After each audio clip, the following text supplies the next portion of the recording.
Iglesia Bautista Misionera del Talar le invita a escuchar el siguiente mensaje que edificará su fe.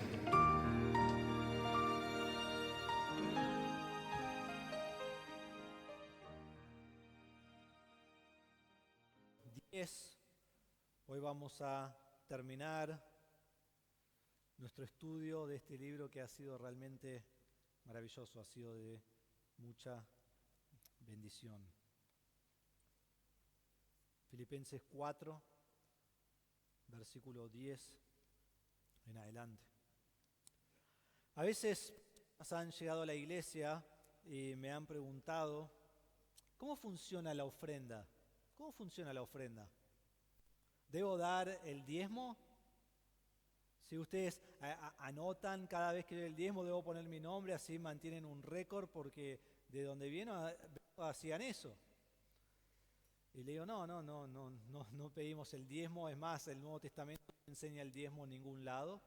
Y en el Antiguo Testamento el diezmo era 23%. Así que si vos querés dar el diezmo de 23, en realidad 23,3%, dalo nomás.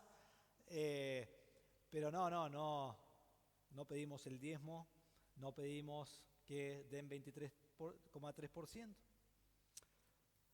Pero lo que hay que entender es que la ofrenda es un tema muy controversial. Es un tema muy controversial en nuestra cultura y en muchas culturas. Muchos dudan que si son invitados a la iglesia son invitados por una razón, y esa razón es para que me pidan plata. Y muchas iglesias han manipulado a las personas para que den su plata. En 1517, en el tiempo que justo cuando iba a comenzar la Reforma, el Papa Leo X necesitaba dinero para construir la Basílica de San Pedro. Entonces, para poder recaudar fondos, él autorizó la venta de indulgencias. Las indulgencias fueron para ellos, o sea, es un invento, pero fue para ellos una reducción de castigo. Una reducción de castigo. Entonces las personas compraban las indulgencias, hacían unas oraciones que les mandaban hacer y o ellos tenían menos castigo o podían librar a alguien que estaba en lo que ellos inventaron el purgatorio y los libraban de ahí y se iban al cielo. Y había un hombre que se llamaba Tetzel y él venía, predicaba y él decía, ¿no los escuchás en el purgatorio a tus padres? A tu padre, a tu madre, a tus hermanos, a tu tío, diciendo, cómo estoy sufriendo, si tan solo das plata y me podés sacar de acá. Y Tetzel decía, su frase famosa era, tan pronto caiga la moneda en la cajuela, el alma del difunto al cielo vuela, ¿no? Y engañaban a la gente para que les den el dinero para construir la basílica y inventaron un montón de herejía, porque el purgatorio no es verdadero, las indulgencias no son verdaderas, no podés comprar perdón. Preguntale a Simón, el mago, que quería comprar algo, la salvación realmente de Pedro. Entonces, querían su dinero, inventaron una forma para sacárselo. Hoy en día tenemos algunos que se llaman televangelistas. MacArthur dice, los televangelistas elocuentes prometen con audacia, salud y riqueza inagotables a todos los que tienen la fe suficiente y, lo más importante, a todos los que envían dinero. Programa tras programa se insta a la gente a plantar una semilla con la promesa de que Dios milagrosamente los hará ricos a cambio. Entonces vos da dinero, ¿para qué? Para que vos recibas más. La triste realidad es que el que da no recibe más y el que es dado se llena de plata, se hace millonario. Benny Hinn dijo el 15 de agosto de 1966, en sus peticiones de oración sea específico y luego envíe un donativo. He aquí el porqué. La palabra de Dios dice, da. La palabra dice que uno siembra y entonces cosechará. No se puede esperar una cosecha hasta que usted siembre una semilla de dinero. Así que envíe esa semilla hoy, sea cual sea la cantidad, y lo que realmente depende de su necesidad. Alguien vino a mí en la iglesia hace poco y me dijo, pastor, ¿cuánto debo darle a Dios? Y le dije, ¿qué tipo de cosecha es la que busca? Si vos querés mucho, da mucho. Entonces, yo quiero 500 pesos, entonces da 250, porque así vas a tener más. Es todo una cosa donde doy para suplir mis necesidades, doy porque yo no estoy contento con lo que tengo y quiero más. Entonces, a veces uno cree que la iglesia está para tomar su dinero. Y decimos, obvio que creen eso, porque muchos es lo que predican, muchos es lo que enseñan, quieren su dinero. Entonces hacen todo lo posible para que vos le des su dinero. Y es una mentira. Y lo que termina pasando es que resulta en que tenemos ahora miedo de predicar sobre el dinero, porque por todo lo malo que hay ahí afuera acerca del tema. Pero lo lindo es que nosotros predicamos versículo por versículo y predicamos lo que viene. Y hoy Pablo va a hablar acerca de dar. Y Pablo demuestra que no damos por obligación, no damos para que el pastor se llene de dinero, no damos para que yo al dar reciba el doble, pongo 1.000 y allá afuera en la vereda voy a encontrar 2.000, no damos por eso, sino que damos de corazón alegre, damos para suplir las necesidades de los otros y damos sabiendo que cuando yo doy sacrificialmente, Dios ha prometido que Él va a proveer por mis necesidades. No me va a hacer rico, pero va a proveer lo que yo necesito. Y aquí vemos en capítulo 4, versículos 10 al 20, que las ofrendas de los filipenses han suplido la necesidad que el apóstol tiene. Y vemos que hoy la iglesia debe apoyar a aquellos que están en la labor de Dios. Y Dios ha llamado a personas a su labor, Dios llama a la iglesia a sustentar a esas personas. Sea un pastor, sea un misionero, sea alguien que va a servir al Señor tiempo completo. Pero aún más allá de eso, el principio es más amplio, a que nosotros ayudamos con nuestras ofrendas a todo aquel que tiene necesidad y damos de corazón porque esto es agradable a Dios. Entonces vamos a ver dos cosas, dos resultados de la bendición material de Dios. Dos resultados de la bendición material de Dios. Y todos tenemos bendición material porque todo lo que tenemos ha venido de Dios. El primer resultado es que estás contento con lo que tenés. Estás contento con lo que tenés. Miremos versículos 10 al 14, dice así. Me alegré grandemente en el Señor, de que ya al fin han reavivado su cuidado para conmigo. En verdad antes se preocupaban, pero les faltaba la oportunidad. No que hable porque tenga escasez, pues he aprendido a contentarme cualquiera que sea mi situación. Sé vivir en pobreza y sé vivir en prosperidad. En todo y por todo he aprendido el secreto tanto de estar saciado como de tener hambre, de tener abundancia como de sufrir necesidad.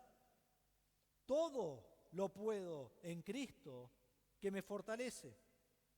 Sin embargo, han hecho bien en compartir conmigo en mi aflicción. Lo primero que vemos es que estás contento con lo que tenés.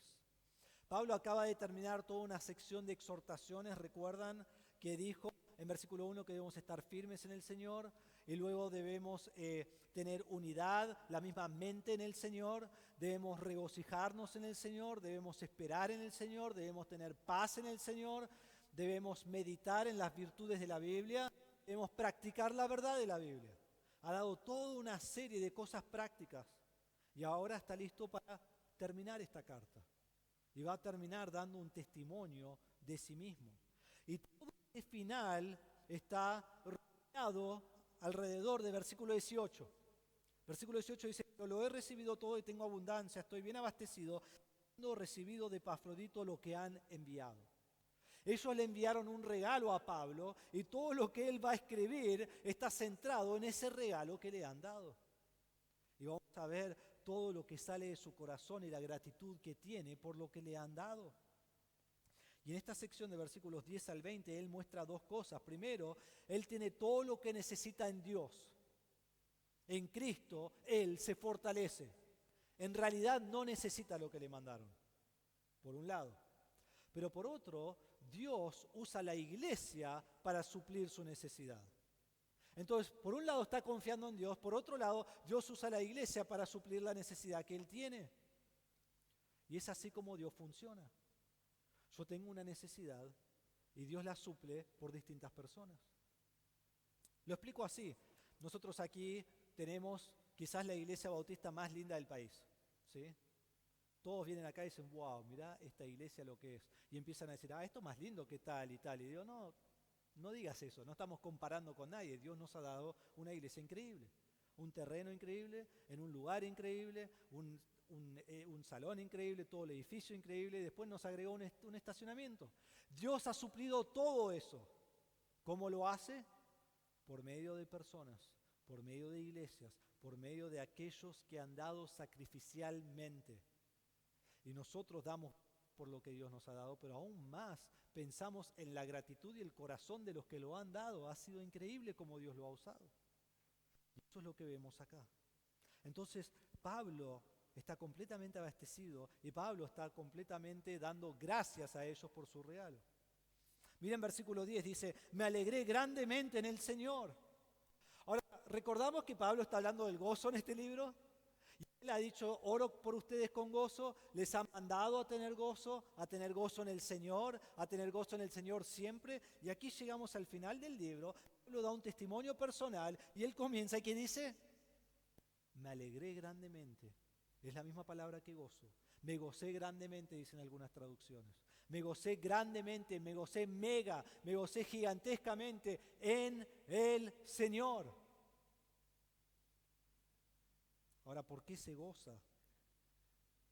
Bueno, va a hablar del regalo que le dieron, pero versículo 17, la segunda parte, él dice que no busca el regalo en sí, sino que busca fruto que aumente en su cuenta. El gozo de Pablo aquí no es tanto, que ahora suplieron mi necesidad. El gozo de Pablo es, al suplir mi necesidad, ustedes están creciendo espiritualmente. Demuestra que han crecido.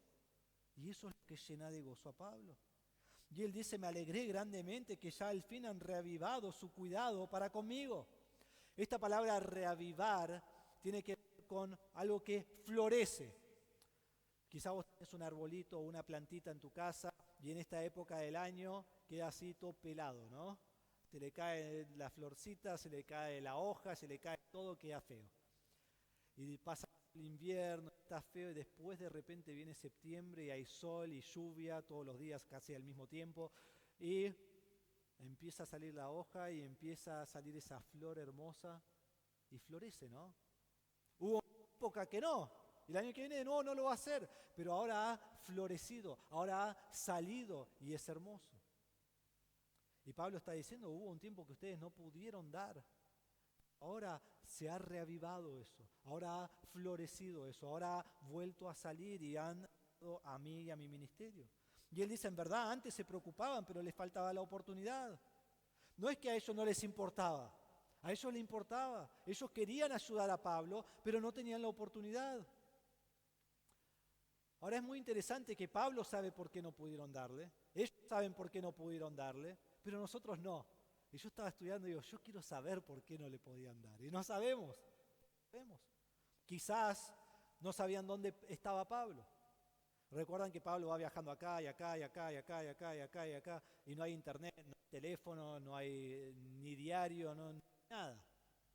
No hay WhatsApp, no les puede decir estoy acá, no hay GPS, estoy en este lugar. No saben dónde está. Quizás por eso no pudieron mandarle un regalo. Quizás no tenían el dinero para hacerlo. Filipos no era gente lleno de dinero, habían algunos que tenían bastante, pero los demás no. Quizás no tenían un mensajero que les lleve el dinero. No sabemos la causa, pero hubo una razón por la cual no podían recolectar una ofrenda para mandarle a Pablo. Entonces Pablo dice, faltaba la oportunidad. Ahora se lo mandan. Ahora es el momento. Ahora le mandan este regalo a Pablo. Y Pablo lo recibe en Roma, sufriendo en la cárcel, en medio de aflicción, y es algo grato poder pensar en los hermanos que le han dado de corazón, primero a Dios y por medio de eso a Pablo. Entonces Pablo agradece, Pablo está contento, Pablo da gracias por eso. Pero luego miren lo que hace en versículo 11, y va a ser lo mismo en versículo 17, va a dar como un, bueno, pero quiero que entiendan esto, ¿sí? Dice, no que hable porque tenga escasez. Yo no les estoy diciendo esto para que me sigan dando regalos, para que, sí, estoy muy mal. Y lo que me dieron fue bueno por 2 semanas, pero necesitan darme un poquito más. No. Pablo dice, no porque tenga escasez. Y dice, pues he aprendido a contentarme cualquiera que sea mi situación. Hermanos, ustedes suplieron mi necesidad, pero eso no es lo que me trae contentamiento. Yo ya estaba contento antes de que me lo envíen, porque mi contentamiento contentamiento no está dependiente de mis circunstancias, mi contentamiento está en el Señor. Entonces me envíen o no me envíen el dinero, me envíen o no me envíen este regalo, yo tengo contentamiento igual. Y eso es en Dios. Hermanos, hemos visto muchas veces en este libro que el contentamiento, la alegría, el gozo no depende de nuestras circunstancias, depende de nuestra relación en el Señor. Y aquí vemos un testimonio viviente de Pablo que vive lo que practica, o que practica lo que enseña, así lo podemos decir. Vive lo que enseña. Hoy en día vivimos en un mundo con poco contentamiento, muy poquito contentamiento. El que tiene poco dice, si tan solo tuviera más, estaría contento. ¿Y sabes qué? El que tiene más dice, si tan solo tuviera más que eso, yo estaría contento. No sé si les he contado esta historia o no, seguro que sí. Mi memoria es mala, así que... Pero una vez les conté acerca de unos amigos que teníamos y estábamos mudándonos, yo les fui a ayudar a mudarse, tenían una casa linda y cuando los mudamos a la otra casa, era una casa increíble, muy hermosa. De hermanos que aman al Señor y hermanos que usan eso para ministrar a otros. Ahí tienen un barquito en un lago, todo, y es hermoso. Y cada vez que van al lago. Y era muy lindo, hasta que mirás la casa de al lado. Y su casa hermosa era la casita de las muñecas de la casa de al lado. Y me acuerdo que después fuimos, y son amigos con los de al lado, y fuimos y estábamos ahí mirando y espiando la casa, ¿no?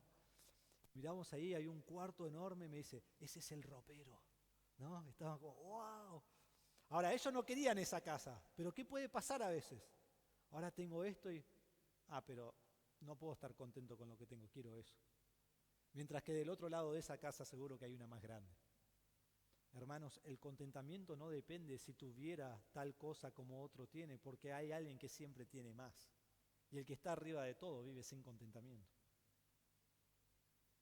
El hombre no encuentra su satisfacción en lo que tiene, el hombre encuentra su satisfacción en Dios. Y entonces tenga mucho o tenga poco, puedo y debo decir con Pablo, he aprendido a contentarme cualquiera que sea mi situación. ¿Tenés contentamiento con lo que Dios te ha dado? No significa que no puedo aspirar por más o no puedo estudiar más para tener otro trabajo o seguir avanzando en el trabajo, pero mientras lo hago estoy satisfecho con lo que Dios me ha dado. No es que cuando alcance eso ahí seré satisfecho. Entonces Pablo comienza a dar un testimonio personal en versículo 12.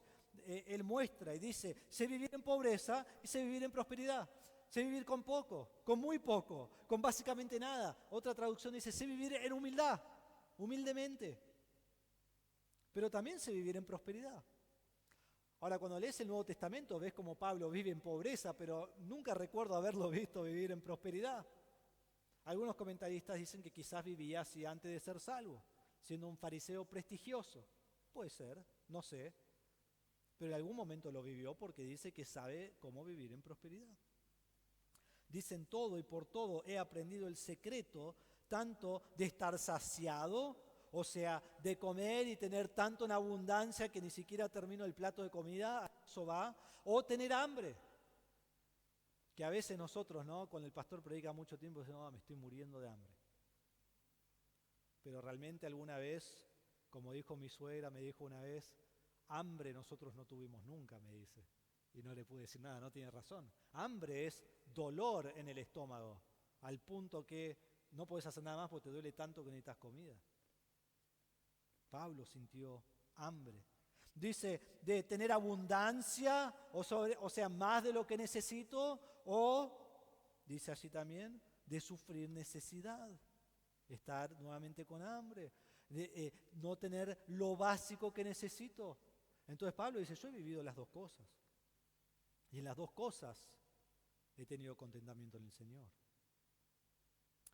Él fue un testimonio de confiar en Dios en sus circunstancias. Quiero que vayan conmigo al libro de los Hechos y quiero que hagamos un pequeño resumen de Pablo y cómo él ha sufrido tanto persecución como hambre, como distintas cosas. Y vamos a ir a Hechos y después vamos a ir a 1 Corintios y después vamos a ir a 2 Corintios. Mientras van a Hechos capítulo 13, les voy a leer 2 Timoteo 3, 10 y 11. Pablo le escribe a Timoteo y dice así, Pero tú, Timoteo, has seguido mi enseñanza, mi conducta, propósito, fe, paciencia, amor, perseverancia, mis persecuciones, sufrimientos, como los que me acaecieron en Antioquía, en Iconio y en Listra. ¿Qué persecuciones sufrí? Y de todas ellas me libró el Señor. Así es donde quiero que empecemos, con las persecuciones de Antioquía, Iconio y Listra. En Hechos 13, 50 al 52, Pablo está en su primer viaje misionero y él va a Antioquía. Hechos capítulo 13, versículo 50, dice así: pero los judíos instigaron a las mujeres piadosas y distinguidas y a los hombres más prominentes de la ciudad y provocaron una persecución contra Pablo y Bernabé y los expulsaron de su región. Entonces ellos van a Iconio. Cuando llegan a Iconio están predicando el Evangelio y dice en versículo 2, pero los judíos que no creyeron, 14:2, los judíos que no creyeron excitaron y llenaron de odio los ánimos de los gentiles contra los hermanos. Y estuvieron así un tiempo, y versículo 5 dice, cuando los gentiles y los judíos con sus gobernantes prepararon un atentado para maltratarlos y apedrearlos, los apóstoles se dieron cuenta de ello y huyeron de las ciudades de Licaonia, Listra, Derbe y sus alrededores. Entonces, aquí después de sufrir antes, van a Iconio y ahora los quieren apedrear y los quieren matar. Entonces Pablo y Bernabé van a Listra. En Listra, capítulo 14, versículo 19 dice, pero vinieron algunos judíos de Antioquía y de Iconio. No es suficiente que lo expulsan de su región, hacen un viaje el camino de quizás un día o 2 días para ir a matarlo allí. Y habiendo persuadido a la multitud, apedrearon a Pablo. Lo que quisieron hacer antes lo hicieron ahora. Y lo arrastraron fuera de la ciudad pensando que estaba muerto. Pero mientras los discípulos lo rodeaban, él se levantó y entró en la ciudad y al día siguiente partió con Bernabé a Derbe. Ahora, Pablo no estaba lastimado. Pablo había sido dejado por muerto. Y se levanta, vuelve a la ciudad, vuelve a la ciudad donde lo acaban de apedrear y al otro día sigue predicando el Evangelio en otro lugar. Increíble. Hechos capítulo 16, versículo 22 al 24, que lo hemos estudiado en profundidad. Pablo ahora está en su segundo viaje misionero y uno dice, ¿quién es tan loco de ahora volver a otro viaje misionero? Pablo. Hechos 16, 22, recuerdan que él sacó un demonio de una mujer y se pusieron en contra de él y dice, la multitud se levantó a una contra ellos y los magistrados superiores, rasgándole sus ropas, ordenaron que lo azotaran con varas. Después de darle muchos azotes, los echaron en la cárcel, ordenando al carcelero que los guardara con seguridad, el cual, habiendo recibido esa orden, los echó en el calabozo interior y les aseguró los pies en el cepo. ¿Recuerdan lo que hizo Pablo allí con Silas? Cantaban alabanzas al Señor y oraban. De Filipos van a Tesalónica. En Hechos 17:5 dice, después de que predicaron, los judíos llenos de envidia llevaron a algunos hombres malvados de la plaza pública, organizaron una turba y alborotaron la ciudad y los asaltaron. Y después dice en versículo 6, esos que han trastornado al mundo han venido acá también. Y los querían despedazar, entonces mandan a Pablo y a Silas y a Timoteo a que se vayan a Berea. Entonces van a Berea. Sabemos que Berea es el lugar donde él les enseñaba y ellos escudriñaban las Escrituras. Y después, Hechos 17:13 dice, pero cuando los judíos de Tesalónica supieron que la palabra de Dios había sido proclamada por Pablo, también en Berea, fueron también allá para agitar y alborotar a las multitudes. Y esto es un camino de 2 días. Y dicen, vamos a matarlo. Y van hasta Berea para deshacerse de Pablo. Entonces Pablo se escapa y se va solo y se va a Atenas. En Hechos 17:32, después de que él predica en Atenas, dice, cuando oyeron de la resurrección de los muertos, algunos se burlaban, pero otros dijeron, lo escucharemos otra vez acerca de esto. Entonces predica y la respuesta es, sí, claro, Pablo, eso no te lo cree nadie. Los judíos lo quieren matar, los gentiles se ríen de él. Y dicen, en algún momento te voy a escuchar. De allí él va a Corinto solo. Y en Corinto se levantan contra él y lo llevan ante el procónsul y le hacen ante el tribunal un juicio que es realmente un juicio ilegal, cualquier cosa le hacen para deshacerse de él. Luego de esto, en su tercer viaje misionero, él va a volver a Jerusalén Y cuando vuelve a Jerusalén nos dice en Hechos 21, 26, que entonces Pablo tomó consigo a algunos hombres, él fue al templo y cuando estaba en el templo, otros gritaron en versículo 28, hombres de Israel, ayúdennos. Este es el hombre que enseña a todos por todas partes contra nuestro pueblo, la ley y este lugar. Además, incluso ha traído griegos al templo, que era mentira, y ha profanado este lugar santo. Pues anteriormente había visto a Trófimo al Efesio con él en la ciudad y pensaba que Pablo lo había traído al templo. Se alborotó toda la ciudad. Ahora esto es Jerusalén, ¿no? Muchísima gente. Y llegó el pueblo corriendo de todas partes, apoderándose de Pablo. Lo arrastraron fuera del templo y al instante cerraron las puertas. Pablo termina estando en la cárcel por 2 años ahí en Cesarea Marítima. Luego de eso él apela al César y cuando él apela al César, en Hechos 27, él toma todo un viaje hacia el oeste, hacia Roma. El peor viaje de bote de la historia, en barco de la historia. Hay un viento como de huracán y el viento despedaza el barco. Finalmente paran y van a una isla y entonces Pablo calienta sus manos y lo muerde una serpiente. Con Pablo, es algo hermoso, lo pasa muy bien. Y cuando llega a Roma es prisionero y así termina el libro de los Hechos. Vayan conmigo a 1 Corintios capítulo 4, versículo 10. Pablo está hablando a los corintios que son muy arrogantes y Pablo les habla con sarcasmo a los corintios. En 1 Corintios capítulo 4, versículo 10 al 13.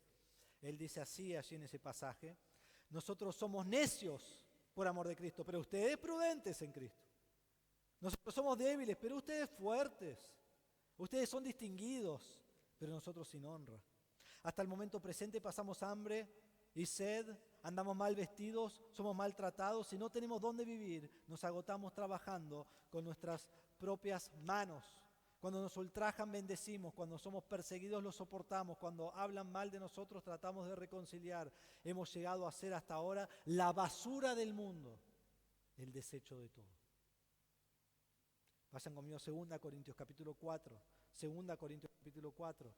Pablo ya ha mostrado que son la basura del mundo, así los tratan. Este es el ministerio de Pablo. Anda a proclamar el evangelio y te van a tratar como la basura del mundo.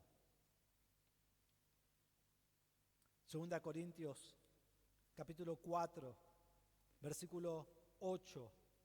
Dice así: afligidos en todo, pero no agobiados. Perplejos, pero no desesperados.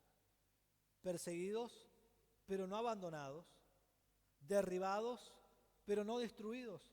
Llevamos siempre en el cuerpo por todas partes la muerte de Jesús para que también la vida de Jesús se manifieste en nuestro cuerpo. Porque nosotros que vivimos constantemente estamos siendo entregados a muerte por causa de Jesús, para que también la vida de Jesús se manifieste en nuestro cuerpo mortal. Así que en nosotros obra la muerte, pero en ustedes la vida. Versículo 16. Por tanto, no desfallecemos, antes bien, aunque nuestro hombre exterior va decayendo, sin embargo, nuestro hombre interior se renueva de día en día.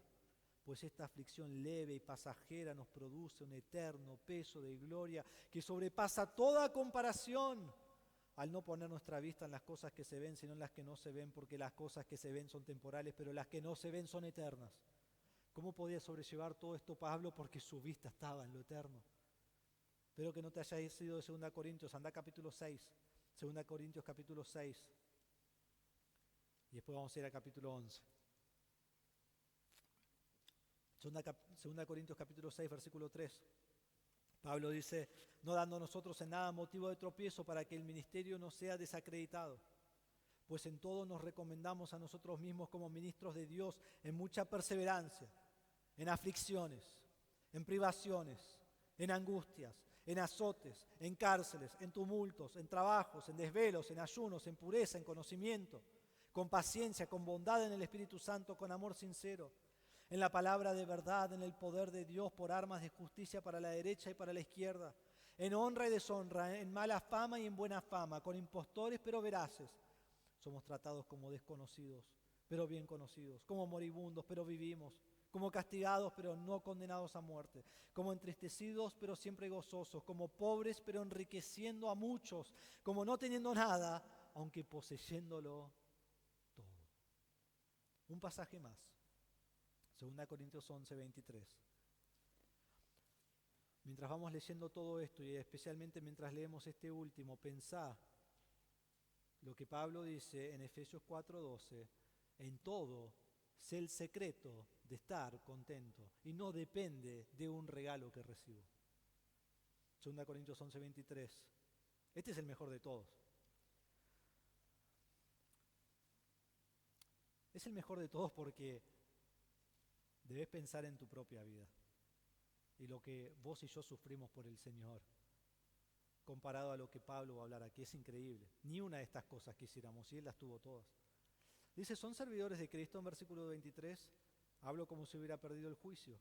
Yo más, en muchos más trabajos, en muchas más cárceles, en azotes sin número de veces, con frecuencia en peligros de muerte. Y seguimos, 2 Corintios 11, 24. 5 veces he recibido de los judíos 39 azotes. 3 veces he sido golpeado con varas. Una de ellas la vimos, ¿no? En Filipos. Una vez fui apedreado. 3 veces naufragué y he pasado una noche y un día en lo profundo, con frecuencia en viajes, en peligros de río, en peligro de salteadores, peligro de mis compatriotas, peligro de los gentiles, peligros en la ciudad, peligros en el desierto, peligros en el mar, peligros entre falsos hermanos, en trabajos y fatigas, en muchas noches de desvelo, en hambre y sed, con frecuencia sin comida, en frío y desnudez. Además de las tales cosas externas, está sobre mí la presión cotidiana de la preocupación por todas las iglesias. ¿Quién es débil sin que yo sea débil? ¿A quién se le hace pecar sin que yo no me preocupe intensamente? Si tengo que gloriarme, me gloriaré en cuanto a mi debilidad. El Dios y Padre, el Señor Jesús, el cual es bendito para siempre, sabe que no miento. Hermanos, si hay algo que es tener necesidad, es eso. Eso es tener necesidad. Yo te pregunto a vos en esta mañana, ¿cuál es tu necesidad? ¿Cuál es tu necesidad? ¿Qué es lo que te pesa en el corazón? Quizás familia tuya que no conoce al Señor. Quizás familia tuya que dice que es creyente, entre comillas, pero realmente te das cuenta que no lo es. Quizás tenés necesidades físicas de salud. Quizás tenés necesidades económicas y de falta de aún alimento. Quizás tenés necesidades de compañerismo, tenés necesidades emocionales, estás en soledad y sufriendo y con dolor y no hay nadie que entienda lo que estás pasando y no hay nadie con quien podés hablar. Bueno, primero que nada te digo que si tenés esas cosas, habla conmigo o con otro hermano de la iglesia. Porque para eso están los hermanos, para animarse y ayudarse mutuamente. Pero aún más allá de eso, nos lleva a versículo 13. Pablo aprendió el secreto a estar contento siempre. Y no era buscar tener más, y no era quejarse de lo que tenía.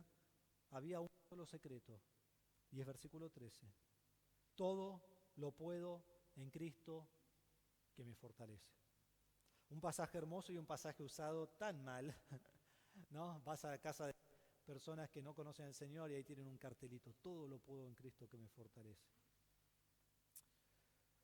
Quiero que miremos rápidamente cada palabra en esta frase y después lo vamos a ir desarrollando. Primero, todo lo puedo en Cristo que me fortalece. ¿Qué significa eso? Absolutamente todo lo que yo hago lo puedo hacer en Cristo que me fortalece. No hay nada que no puedo hacer. Todo incluye todas las cosas, todos mis problemas, todo lo que yo esté pasando. Absolutamente todo lo puedo en Cristo que me fortalece. Pero no solo dice eso Pablo, sino que dice todo lo puedo en Cristo que me fortalece. Todo puedo hacer, y esto es algo continuo, lo hago todo el tiempo, yo lo puedo hacer siempre. Tengo el poder para hacerlo, tengo la fuerza para hacerlo, tengo la energía de poder lograr todo. Pero no solo dice eso, sino que dice todo lo puedo en Cristo.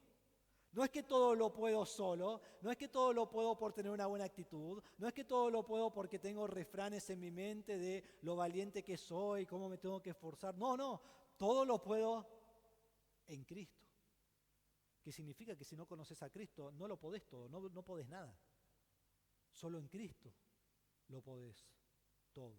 Y este todo del cual hablamos no es un todo de, sí, puedo levantar pesas, si puedo levantar más, si puedo ejercitar más. No, por eso lo puedes hacer sin Cristo. Esto está hablando de lo que sufrió Pablo y que él igual todo lo podía en Cristo. Entonces, todo lo puedo en Cristo que me fortalece. ¿Por qué lo puedo en Cristo? Porque Cristo me está dando la fuerza para hacerlo. Y también es constante. Todo lo puedo en Cristo porque Él continuamente está fortaleciendo mi vida. Entonces en nada me rindo, en nada digo, no, Dios, si me sacás esto puedo. No, porque Cristo está continuamente fortaleciendo tu vida. Pablo tiene lo suficiente porque él está en Cristo. Y quiero que entendamos que aquí está hablando específicamente, aunque lo incluye también, pero no específicamente de lo espiritual, sino lo físico, de lo material, de lo necesario, de la salud. Entonces, sea lo que sea que estás pasando, que es externo, todo podés hacerlo en Cristo. No significa que si estoy enfermo y confío en Cristo, entonces me sana y me saca la enfermedad. Quizás sí, quizás no. Significa que mientras estoy enfermo y no puedo hacer muchas cosas, estoy confiando en Cristo. Y estoy contento en Cristo. Porque Él sobrelleva las situaciones más duras. Entonces debo ir a Él, debo ir a su poder, debo ir a esa fuente de poder eterna, infinita, que no termina. Había una historia donde un padre observaba a través de la ventana a su hijo que estaba en una caja de arena, se llama. Estaba en un cuadrado que tiene arena y juguetes, y había una piedra grande. Él estaba tratando de sacar y la empujaba contra el borde de la caja de arena y lo trataba de levantar y hacer palanca y correrlo, pero no pudo. Al final se rindió, se puso la cabeza en las manos y dijo, no lo puedo hacer. Entonces salió el padre y le dijo, ¿qué pasa, hijo? ¿No podés levantar esa roca? No, señor, no lo puedo hacer, respondió el hijo. Y el padre le dijo, ¿usaste toda la fuerza que está disponible para ti? Y él dice, sí, señor, lo usé todo, usé toda mi fuerza que tengo disponible. Y el padre dice, no lo hiciste, porque no me pediste a mí que te ayude. Hermanos, es así, a veces queremos lograr todas las cosas en nuestra propia fuerza, decimos, sí, yo puedo y lo puedo hacer solo, y después cuando no lo hago, me deprimo y me desanimo porque no lo hice. Pero ¿por qué no fuiste a Dios? Porque todo lo podés en Cristo. Y solo estando en Cristo y viviendo para Cristo, podés estar fortalecido en los momentos más difíciles de tu vida y así tener contentamiento. Pero luego llegamos al versículo 14 y Pablo dice, sin embargo, han hecho bien en compartir en mi aflicción. Entonces, aunque Pablo tiene confianza en Cristo y aunque Pablo sabe contentarse en Cristo, cualquiera sea su situación, aunque Pablo aprendió a vivir con mucho o con poco, Pablo tiene gratitud a ellos. Pablo les agradece a ellos por lo que ellos le han dado. Él quiere que entiendan eso. Un hermano viajó un montón de kilómetros para llegar a Pablo. Pablo en la cárcel recibe esto. ¿Y qué viene a su mente? Todos los hermanos de Filipo, toda la iglesia de los filipenses, todo el amor que han demostrado, Epafrodito que arriesgó su vida para llevarle eso. Y le dice, ustedes hicieron bien en compartir en mi aflicción. Porque él realmente estaba afligido y tiene gratitud por lo que ellos han hecho al enviarle este regalo y han abastecido sus necesidades. ¿Vos tenés confianza en tus aflicciones? Cuando te falta algo, cuando estás en gran tribulación, debemos entender que Dios va a suplir siempre lo que nosotros necesitamos. Y te pregunto, ¿sos usado por Dios para bendecir a otros dando sacrificialmente? Porque Dios va a suplir la necesidad de tal hermano. Por alguien lo va a suplir. Lo ideal sería que seas vos. Porque la bendición más grande es para el que suple la necesidad, no para el que tiene la necesidad suplida. Entonces, ¿estás dispuesto a suplir la necesidad de otro en aflicción? Vemos dos resultados de la bendición material de Dios. El primer resultado es que estás contento con lo que tenés. El segundo resultado es que das sacrificialmente de lo que tenés.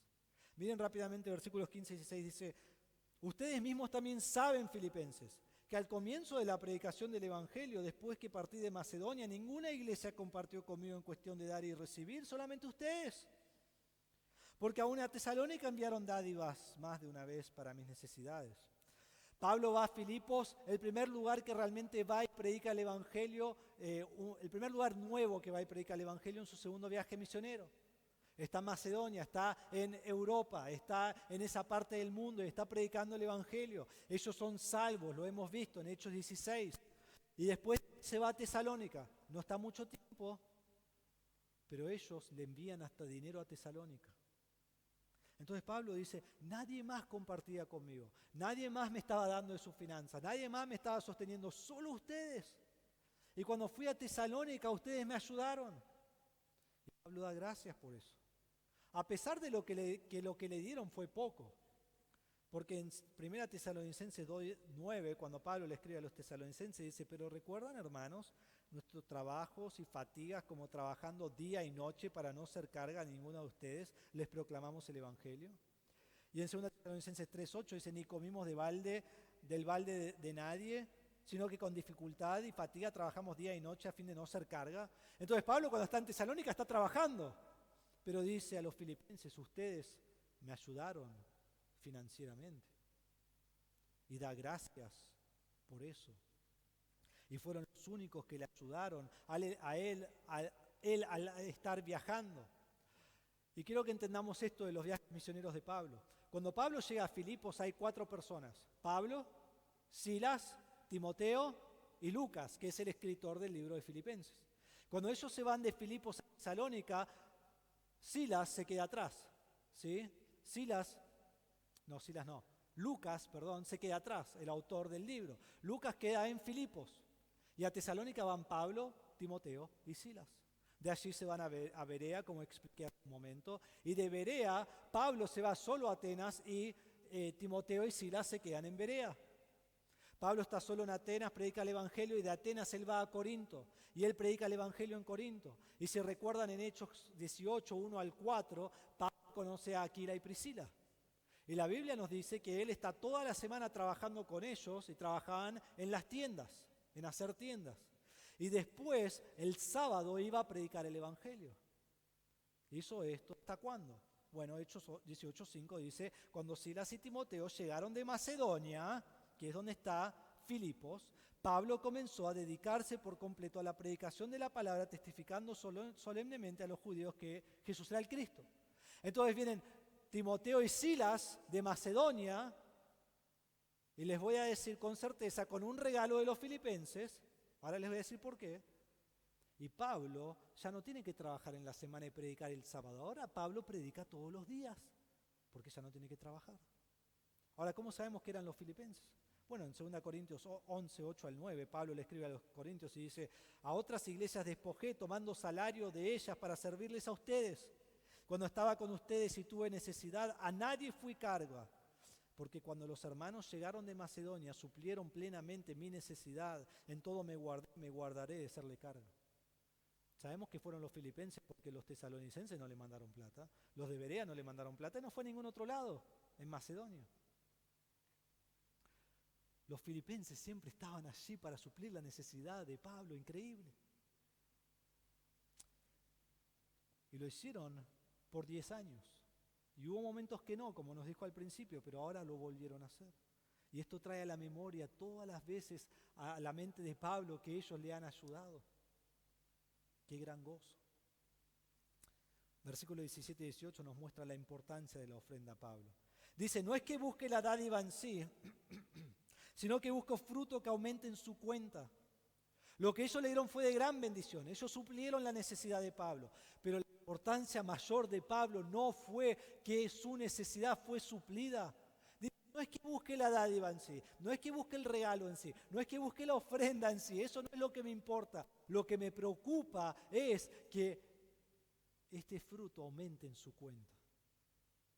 Recuerdan en capítulo 1, versículos 9 al 11, él dice, oro para que abunden en amor, oro para que sean llenos del fruto de justicia. Y bueno, y ahora dice, lo que ustedes me han dado muestra que están creciendo en ese fruto. Y eso los llena de gozo. Y versículo 8 dice, de igual manera estoy abastecido por lo que me han enviado. Dice, pero lo he recibido todo y tengo abundancia. Estoy bien abastecido habiendo recibido de Epafrodito lo que han enviado.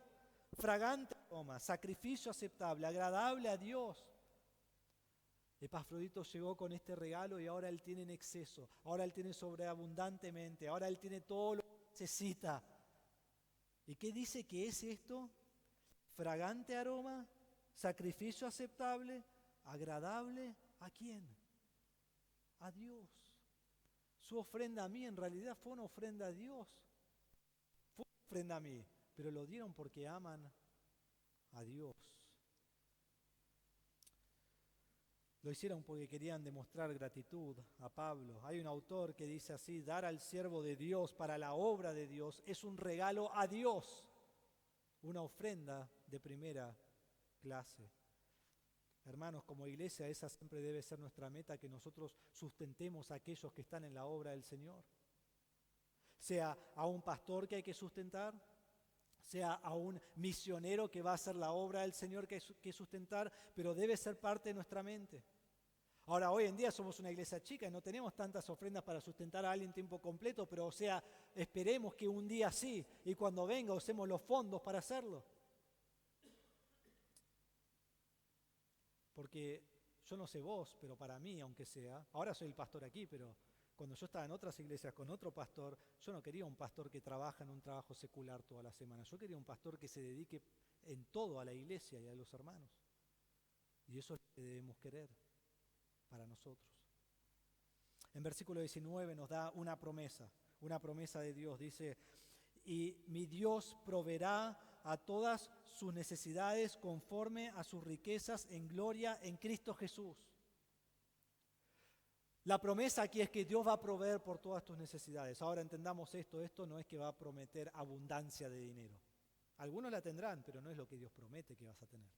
Si este no es el evangelio de prosperidad, esto es lo que vimos al principio, da tu semilla, ahí está, Dios te va a dar más. Y más das, más vas a tener y vas a terminar siendo millonario. Así que eso es lo que Dios quiere para vos, que seas millonario.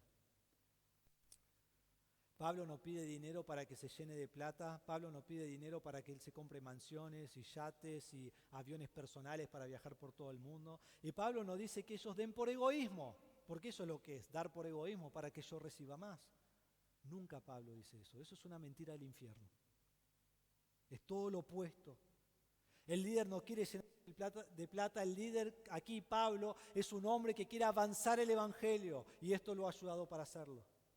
Y el que da no lo hace para llenarse de dinero, el que da lo hace porque ama a Dios y da sacrificialmente sabiendo que aun cuando da, Dios va a proveer para todas sus necesidades. Cuando das de manera sacrificial, Dios va a seguir proveyendo. En 2 Corintios 9, 6 al 8 dice Pablo, pero esto digo, el que siembra escasamente, escasamente también segará, y el que siembra abundantemente, abundantemente también segará. No está diciendo que si das dinero te dan más. Está diciendo que das de un corazón alegre y el Señor te bendice y vas creciendo espiritualmente. Y dice que cada uno dé como propuso en su corazón, no de mala gana ni por obligación, porque Dios ama al que da con alegría. Y Dios puede hacer que toda gracia abunde para ustedes, a fin de que teniendo siempre lo suficiente en todas las cosas, abunden para toda buena obra.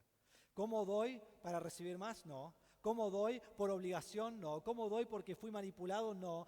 Doy como propuse en mi corazón, y es un corazón que ama a Dios. Hermanos, preferimos que no des, que des por obligación, como diciendo, no, lo pongo. No des. Dios no quiere eso. Dios quiere que demos de corazón. Eso es lo que enseña. Y cuando damos, Dios promete que va a suplir mis necesidades. No que me va a dar el doble, no que me va a hacer rico, que va a suplir todo lo que necesito. Me acuerdo cuando nació Sofía, ya hace 11 años, increíble pensar. Cuando nació Sofía, ella nació en el estado de Virginia, nació 3 semanas después de que yo me gradué del seminario. Anaí diría que lo planeé exactamente como un self, ¿no? Que organizamos todo, ¿no? Me gradué, nació. Y teníamos una muy buena obra social. Yo trabajaba con FedEx y tenía muy buena obra social. Y ellos cubrían como 80% o 90% del parto. O en Estados Unidos ninguna obra social todo.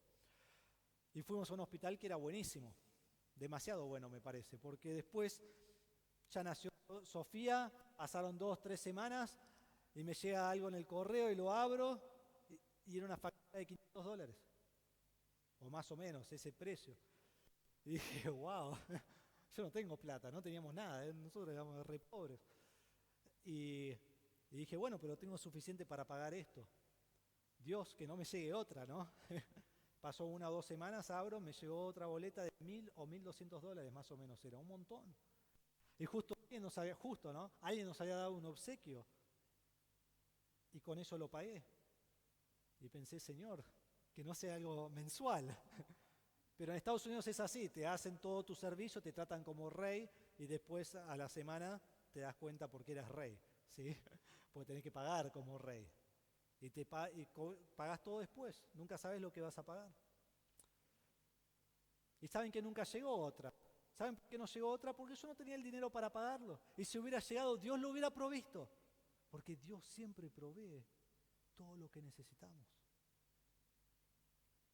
¿Cómo suple las necesidades Dios? Miren versículo 19. Dios proveerá todas sus riquezas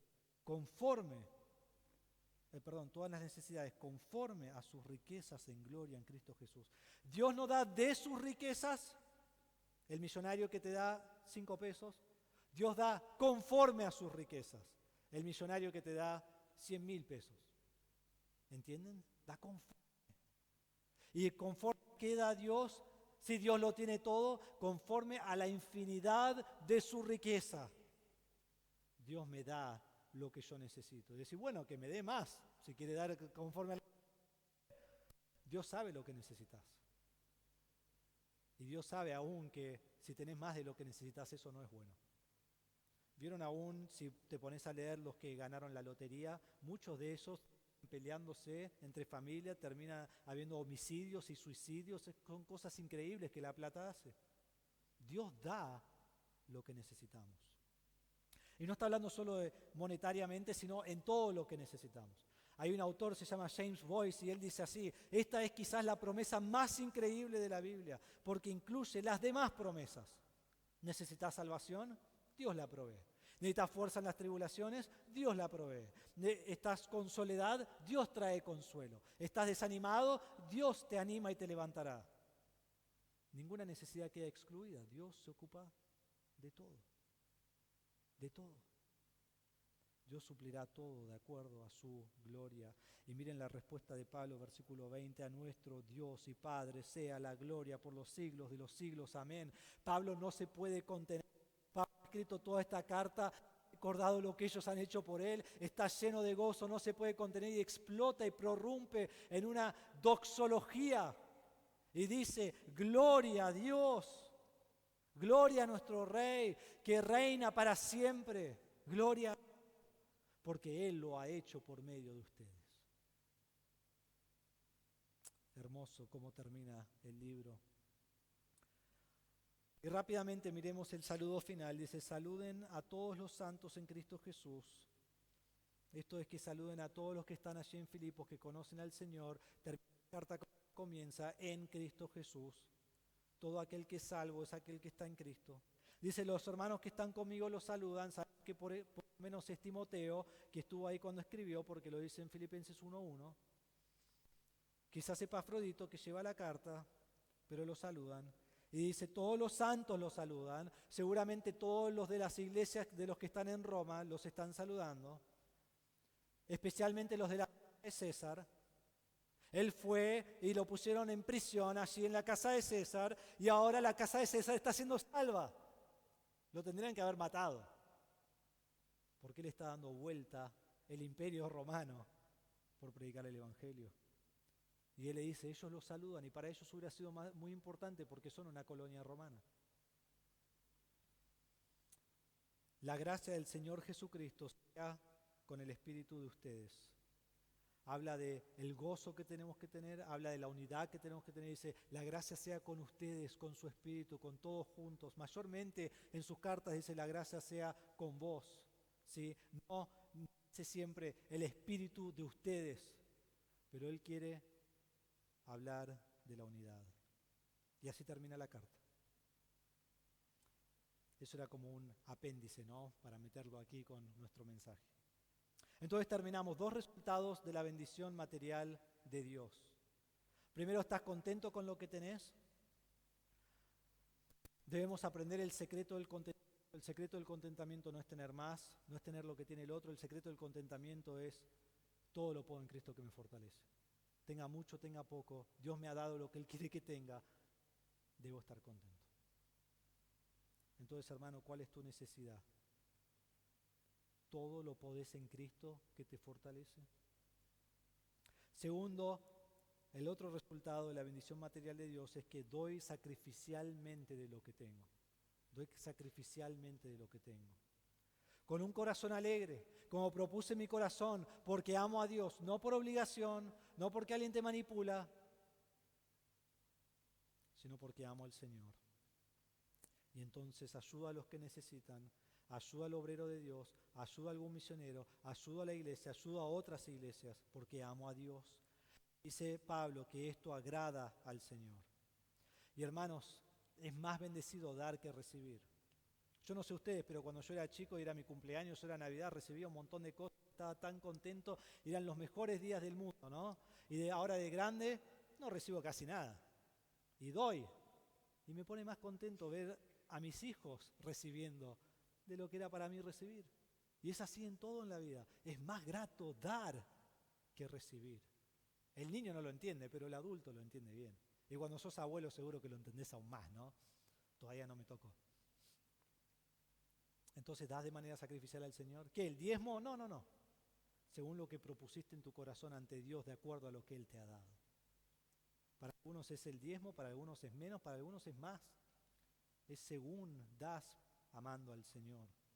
Entonces te pregunto, ¿sos usado del Señor dando para ser de bendición a otro o a otros? ¿Saben que pensaban esto en esta semana? En nuestra iglesia da de una manera que agrada a Dios. Cuando hay una necesidad de un hermano, los hermanos dan y ayudan, sea con dinero en la ofrenda o sea con traer un alimento a un hermano. Dan y ayudan, estoy hablando de ustedes.